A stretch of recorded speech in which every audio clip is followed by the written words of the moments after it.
Michael Jordan, número el uno. Congratulations.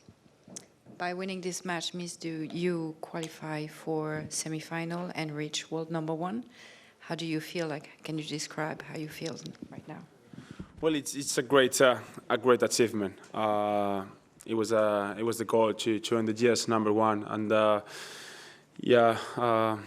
after getting the win in this match and know that I got and I achieved my goal of the year, it means a lot. I think I've been playing great tennis, so excited about keep it going, and I'm playing a semi-final here in the ATP Finals. First question.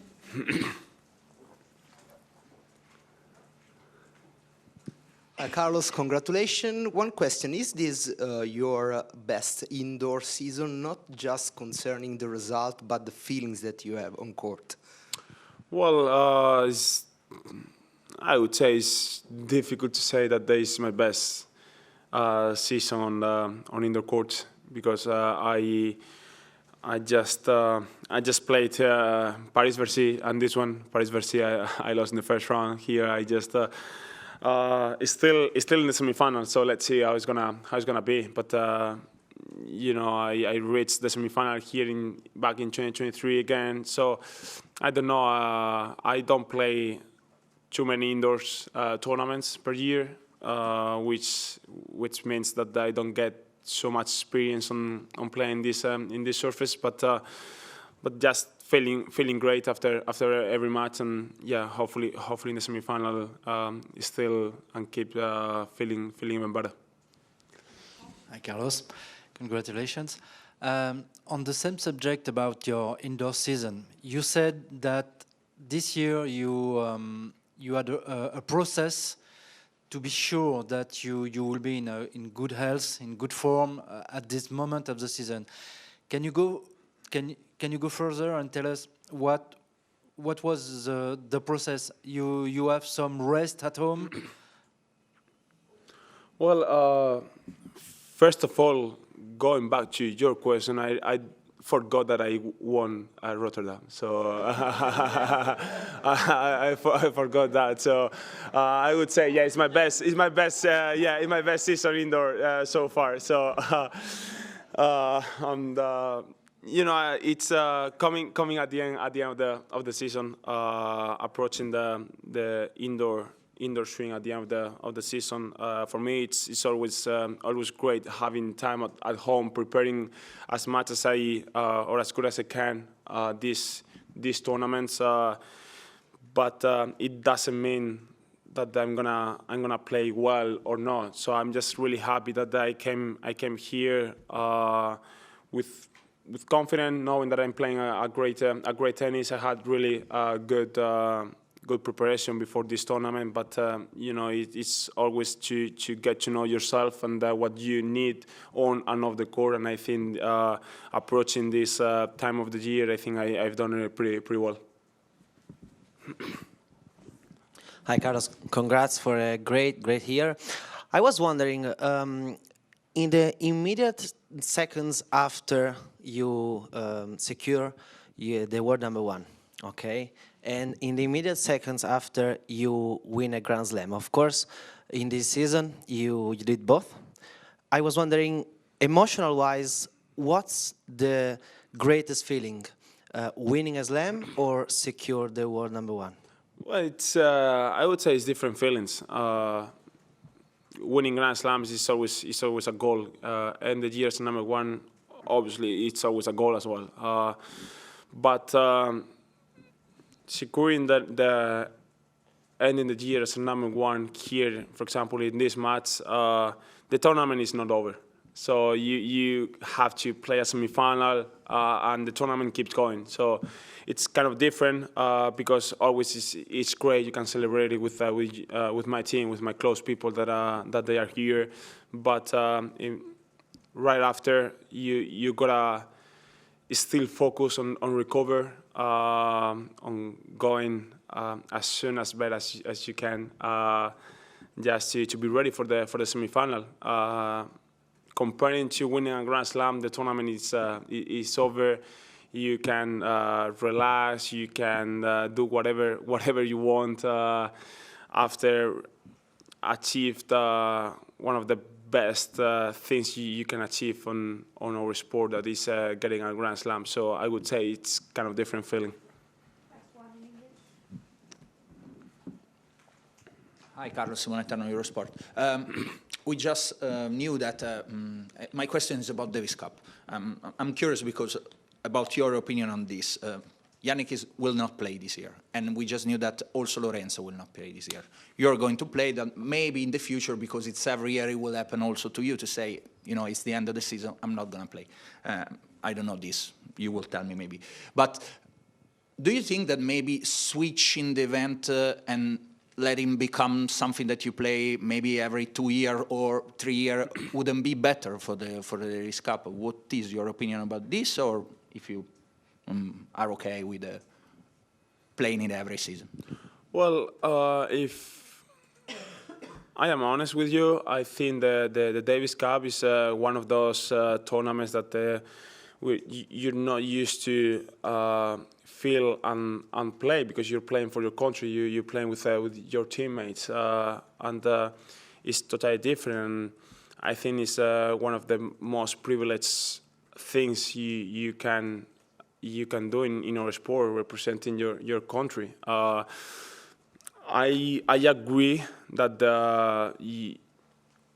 they gotta do something in this event, because I think playing every year, it kind of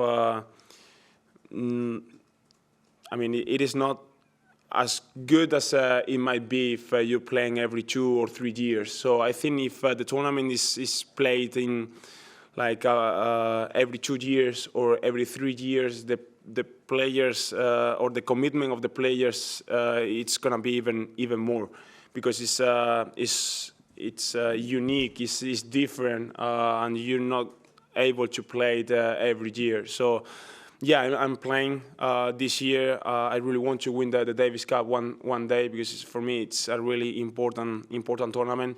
Yannick has won it twice. I think Lorenzo once or twice as well. For me, I would say it's normal for them, because the season has been so long, and they might skip it to have one more week to recover, to do vacations, to do pre-season, which is understandable, and it's normal. But I would say they gotta do something about it to make the Davis Cup unique.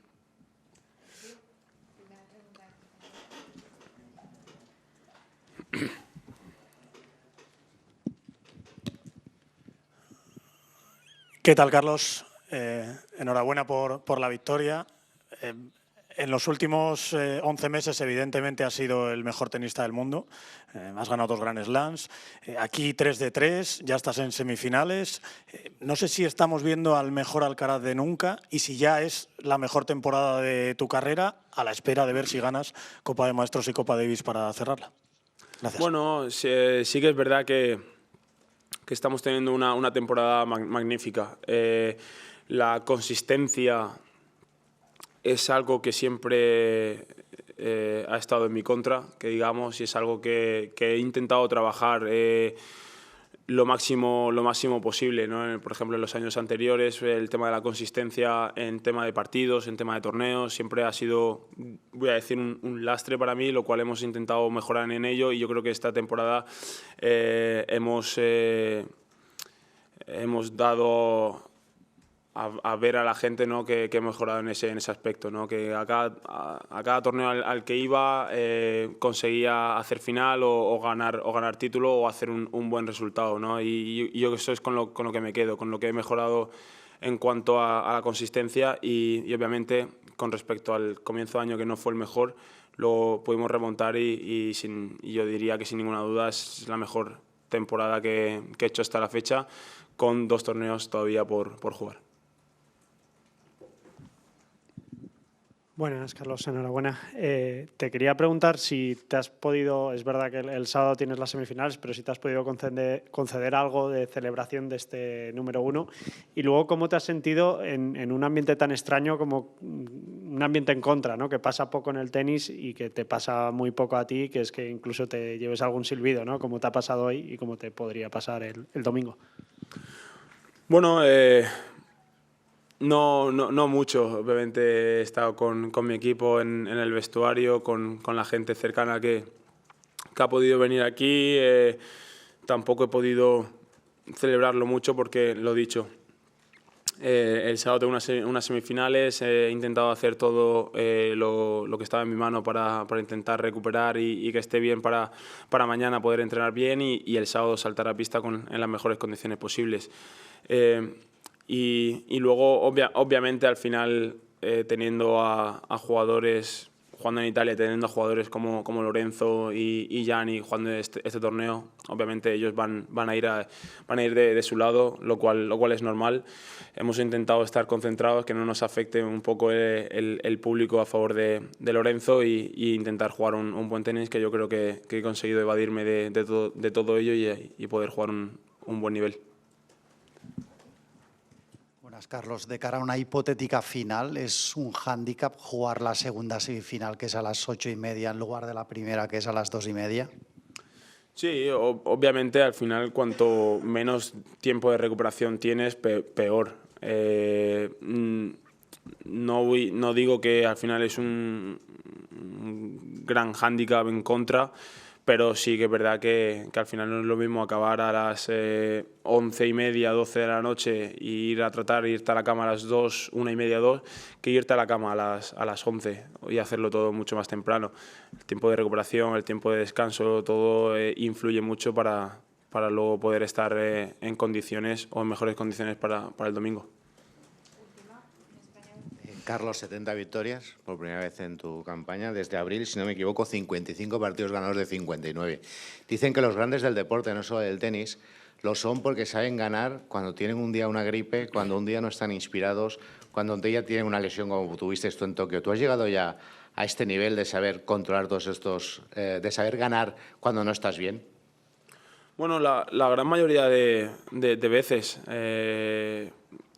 No ganar quizás, pero sí que competir, que al final yo creo que es importante. Al final el ganar o no, al final también hay muchos factores, pero el dar seguro que me encuentre bien o me encuentre mal, sé que voy a poder competir y darme la oportunidad de ganar, yo creo que eso es lo que hemos mejorado mucho. Obviamente intentamos siempre encontrar soluciones en los partidos, pero sí que es verdad que me encuentro, o la gran mayoría de veces, a veces me cuesta mucho, pero la gran mayoría de veces sí que sé que van a tener que jugar a un gran nivel, aunque yo no me encuentre bien, para si quieren ganarme. Gracias. Lorenzo, tough luck, but the first 10 games were very, very close. Can you just give us your assessment of today's match? Yeah, I think managed to start really well and to serve big. That was the only chance that I had in, for trying to deal with Carlos' game. Tonight, I think he also served pretty well, and he was managing, to put me in a position where I had to, to run a lot and to, be really aggressive. So at the end, of course, the physical part was tough to deal with, but of course, all the credit to Carlos, who played a really incredible tennis, and every time he surprised me more. So hopefully one day I will have my revenge, and of course, good luck to him for the semi-final. Well done on a great year. Just wondered what your kind of main motivations are now for next year, and how much you think you can close that gap to Carlos and Yannick at the top. Well, of course, the goal for next year is try, to achieve more, for sure. In terms of results, in terms of conditions, I guess this year, honestly, we struggled a bit on the physical side, which you know, it costed me like almost 2 months out, because you know, if you count South America and then almost all the grass season so far has been challenging for me. So definitely that's the biggest part, and I'm lucky that I have a little bit more time, you know, to train and to prepare now in the off season. Lorenzo, I'm over here. sorry. How proud are you, looking back on your first finals here, how proud are you of Italian tennis, having 4 players across the singles and doubles draw here in Turin, and how much did it mean to you to be a part of it? Well, super proud, honestly. I think it's not common, you know, to have such as many players that we have right now. Of course, we have already 2 semifinalists, one Yannick and of course Bolelli Vavasori in the doubles. If we speak in terms of Italian tennis, also I have to say that Jasmine and Sara, they've done an incredible year. Jasmine, of course, in the singles, and of course playing doubles with Sara, they achieved so much. So it was a fantastic year for the Italian tennis, and I guess what's coming next, I think it's gonna be even more surprising.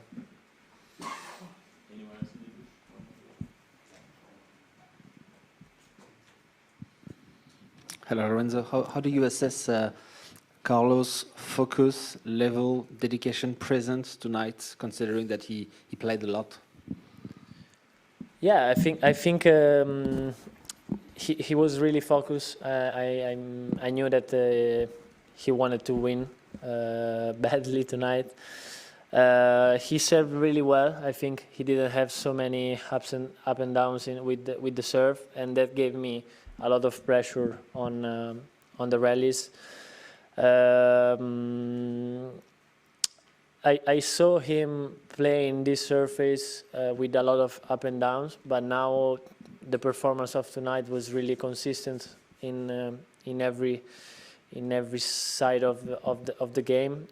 Started even from the return. He's starting to be really aggressive with the return, and the thing that surprised me the most is probably the first shot after the serve with the forehand.